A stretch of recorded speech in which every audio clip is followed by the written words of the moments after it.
आज पुण्यातना पंडित गोपबंधु दासଙ୍କ जन्म जयंती अवसर में मोर भक्ति पंडित ज्ञापन करुँ चरणरे तथा उपस्थित समस्त गुरुजन मोर प्रणाम। से पुण्यात्मा गोपबंधु स्मृतिचारण करने पूर्वक मोर संस्काराभरण रागरे स्वरचित कविता जहाँ शीर्षक हूँ उत्कल प्रभाकर। आहे उत्कल मणि गोपबंधु दास दैतारी स्वर्णमयी वृक्षर सुबास छुआर प्रभाकर आज जन्मदिने घन प्रमति मोहर बाल्यकालु सेवाव्रत पर उपकार देशप्रेमी जाति प्राण स्वेच्छासेवी सार ओडिशार ध्रुवतारा दुर्गतर बंधु तुमे चिर पासरा विश्व जमाहित अर्थे जन्म तुमार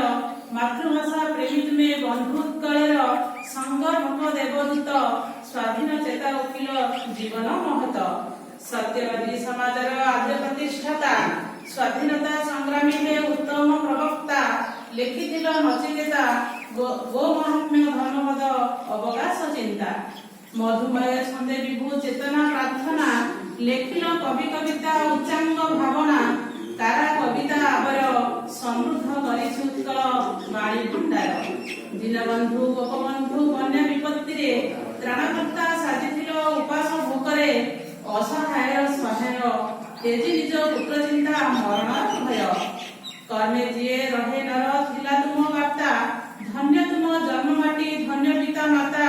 त्यागी शुद्ध संस्कारक दासे आपण हे दिव्य ज्योतिर झलक उत्कल जननी दिव्य सुत वीरवर पंचसखा युगकर्ता शिक्षक प्रवर धेन सरधा सुमन कर्म बळे जगजन्मा जसम ज्ञान देश जाति हित अर्थे कर्म साधनारे रत होई 1918 सालरे जून तारीख 17 स्वर्गगामी हेल तेजी नश्वर शरीर ए पुण्य दिवस तुम स्मृति को स्मरण सरदा भक्ति पुष्प करुछि अर्पण नीतिनिष्ठ कर्मवीर अनेकाण दीप शिखा तुमे उत्कलर अनेकाण दीप शिखा तुमे उत्कलर।